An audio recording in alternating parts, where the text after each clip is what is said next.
कि एक बंदर, नेवला और बिल्ली बेखौफ आपकी बगल में खेलते रहते थे। गुरु और पशु पंछी तो मनुष्य को देखते ही डर से दूर हो जाते हैं। फिर एक जागृत पुरुष की चेतना उनको कैसे प्रभावित करती है, जिससे उनकी तरफ खींचे जाते हैं। परम गुरु ओशो के साथ भी ऐसा होता था।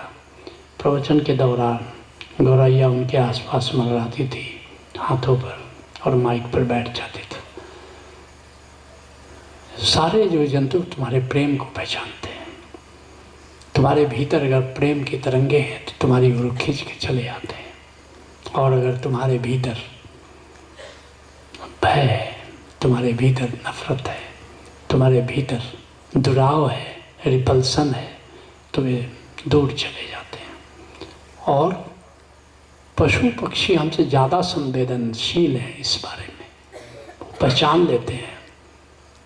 कहा तो ये जाता है कि पौधे भी पहचान लेते हैं। अगर आदमी, तुम्हारे विचार ठीक नहीं है, तुम हाथ में हंसुआ लिए हुए और तुम्हारे उसको हानि पहुंचाने के विचार से तुम पास गए तो पौधा सिकुड़ जाता है। वैज्ञानिकों ने अध्ययन किया। और अगर प्रेम से उसके पास, मैत्री भाव से उसके पास जाओ तो उसमें कुछ खिलावट आ जाती है। कई संतों के बारे में तुमने सुना होगा। गुरु गोविंद सिंह जी हमेशा बाज उनके कंधे पर आके बैठता था। मैं तुमको बताऊं, एक नेपाल की ही बात है। एक बया पक्षी को मुझसे प्रेम हो गया था। वो मेरे कमरे में ही रहता था। और माँ ने पहले उसको पिंजड़े में, जब कमरे से निकलता उसको पिंजड़े में बंद देती। मैंने कहा कि वो माँ कहीं गई थी अपना भरतपुर, वहाँ सौराष्ट्र से थोड़ी दूर। मैंने सोचा इस पक्षी को आज फ्री कर देते हैं।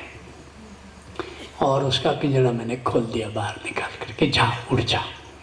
वो भी गजब का था, आके मेरे ही कंधे पर बैठ गया। मैंने देखा अब थोड़ी जाती होगी, अब ये जाना नहीं चाहता है।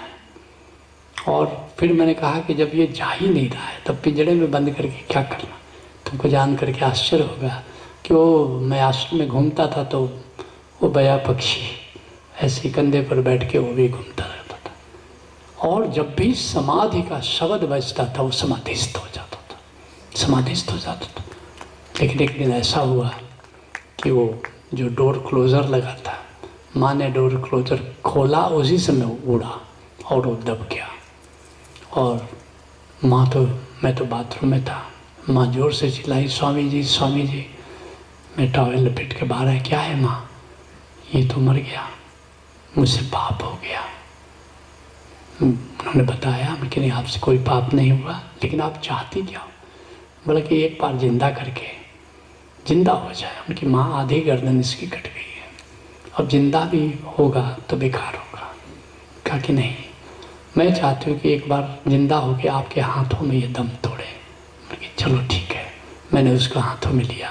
हमने कहा मैं जानता हूँ तो कहीं इधर ही है, एक बार अपने शरीर में तो लौटा। और वो फड़फड़ाने लगा एकदम से। मैंने कहा कि माँ अब क्या करना है? बोला कि नहीं, अब विदा दे दीजिए। और फिर मैंने कहा जा, तुम्हें हम प्रेम से विदा देते हैं। माँ ने उसकी समाधि बनाई, अभी भी सौराहा में उसकी समाधि है। तो पशु है, पंछी है, तुम्हारे प्रेम को समझते हैं।